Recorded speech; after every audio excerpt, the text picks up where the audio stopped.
পুজো তো আসতেই চলেছে, আর পুজোতে বাড়িতে আত্মীয় স্বজন তো আসবেই। তাদের মিষ্টি মুখ করাতে গেলে দোকান থেকে মিষ্টি কিনে আনতেই হবে। তবে সমস্যাটা হচ্ছে মিষ্টিটা কতদিন আগে বানানো হয়েছে কিংবা কতদিন সেটা আপনি বাড়িতে রাখতে পারবেন সেসব কিছুই জানা নেই। তাই ভালো হয় যদি আপনি বাড়িতেই মিষ্টিটা বানিয়ে ফেলেন। তাই আজকে বানাবো কালাকাঁদ, মাত্র 2টি উপকরণেই, খুব সহজ পদ্ধতিতে। কালাকাঁদ বানানোর জন্য আমি এখানে মোট 2 লিটার দুধ নিয়েছি। কালাকাঁদ বানাতে কাউ মিল্ক অ্যাভয়েড করবেন, তাতে ছানাটা অল্প হবে। প্রথমে গ্যাসে একটি কড়াই বসিয়ে তাতে একটু জল দিয়ে দেবো যাতে দুধটা না পুড়ে যায়, এবং 500 ml দুধ তার মধ্যে দিয়ে জাল করতে বসিয়ে দেবো। এই দুধটা 500 ml থেকে আমাদের জাল করে 100 ml আনতে হবে। এবার বাদবাকি যে 1.5 লিটার দুধ আছে সেটা আমরা একটি বড় পাত্রে ঢেলে নেব। এটাকে এবার গ্যাসে বসিয়ে দেবো। এটা আমাদের ছানা কাটাতে হবে।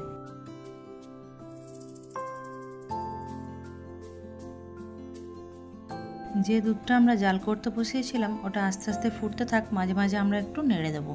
এদিকে এই পাত্রের দুধটাও ফুটে উঠুক, ততক্ষণ আমরা ছানা কাটানোর জন্য একটি সলিউশন বানিয়ে নেব। তার আগে গার্নিশিংয়ের জন্য, মিষ্টির সৌন্দর্য বাড়ানোর জন্য আমরা একটু কেশর ভিজিয়ে নেব। কয়েকটি কেশর নিয়ে তার মধ্যে 2-1 ফোঁটা গরম দুধ দিয়ে আমরা ভালো করে ভিজিয়ে রেখে দেবো। একটু এইভাবে পিষে দিলে কেশরের রঙটা আরও ভালো আসে। এবার ছানা কাটানোর জন্য সলিউশনটা বানিয়ে নেব। একটি পাত্রের মধ্যে 2 চামচ ভিনিগার দেবো এবং 2 চামচ জল দিয়ে ভালো করে মিশিয়ে নেব। যদি এই সলিউশনটা কম পড়ে, মানে এতে ছানা তৈরি না হয়, তাহলে পুনরায় আবার এইভাবেই সলিউশন বানিয়ে নেবেন। এদিকে ছানা তৈরি করার জন্য যে দুধটা ফুটতে বসিয়েছিলাম সেটি ফুটে উঠেছে। এবার গ্যাসের ফ্লেমটা বন্ধ করে 2 মিনিট অপেক্ষা করব। 2 মিনিট পর ছানা কাটানোর জন্য যে সলিউশনটা বানিয়েছিলাম সেটা দিয়ে ছানা তৈরি করে নেব। গরম দুধের সঙ্গে সঙ্গে ছানা কাটালে সেক্ষেত্রে ছানাটা খুব হার্ড তৈরি হয়। আমরা যেহেতু মিষ্টি বানাবো তাই ছানাটা আমাদের সফট তৈরি করতে হবে। দুধ কেটে ছানা তৈরি হয়ে গিয়েছে, ছানা এবং জল আলাদা হয়ে গিয়েছে। এবার এটাকে আমরা ছেঁকে নেব। ছানাটা ছাঁকার পর ভালোভাবে ধুয়ে নিতে হবে জল দিয়ে 2-3 বার করে, কারণ এর মধ্যে আমরা যে ভিনিগার দিয়ে ছানা কাটিয়েছি সেই ভিনিগারের গন্ধটা যাতে চলে যায়। এদিকে যে দুধটা আমরা ফুটতে বসিয়েছিলাম সেটিও ফুটে অনেকটাই কমে গিয়েছে। এবার যে ছানাটা আমরা তৈরি করেছি সেটা এর মধ্যে দিয়ে দেব। এবার এটা আমরা খুব ভালোভাবে মিশিয়ে নেব দুধের সঙ্গে। এবার আপনার কাছে যদি কোনো ডাল ঘুঁটনি বা ম্যাশার থাকে তাই দিয়ে একটু এইভাবে ম্যাশ করে নিতে হবে যাতে ঢালা ঢালা না হয়ে থাকে। আপনারা চাইলে দুধে দেওয়ার আগেও ছানাটাকে এইভাবে ম্যাশ করে নিতে পারেন, তবে হাত দিয়ে রসগোল্লা বানানোর মতো ভালোভাবে নিপিশ করে পিষে নেবেন না, তাতে ভালো হবে না, কারণ কালাকাঁদের টেক্সচারটা একটু দানা দানা হয়।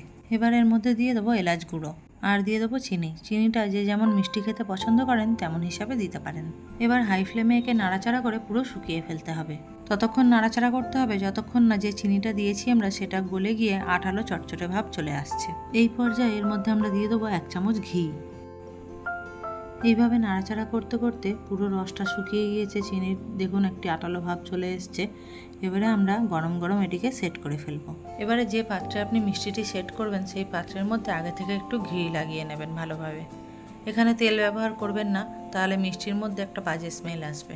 এবার ঝটপট যে মিষ্টিটা বানানো হয়েছে সেটা এর মধ্যে ঢেলে দিয়ে ভালোভাবে হাত দিয়ে বা কোনো স্প্যাচুলার সাহায্যে চেপে চেপে সেট করে নেবেন। মিষ্টিটা আমার এখানে সেট করা হয়ে গিয়েছে। এবার আমি উপর থেকে কিছু পেস্তা বাদাম কুচানো দিয়ে দেবো। এবার এটিকে আমরা রুম টেম্পারেচারে আসা অবধি অপেক্ষা করব।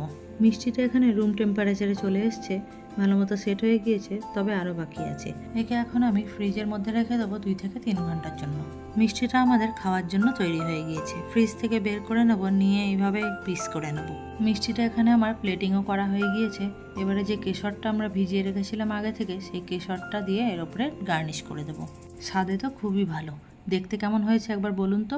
আর এই স্বাদ গ্রহণ করতে চাইলে এই রেসিপিটা দেখে আপনারাও বানিয়ে ফেলুন ঝটপট এই মিষ্টি কালাকাঁদ।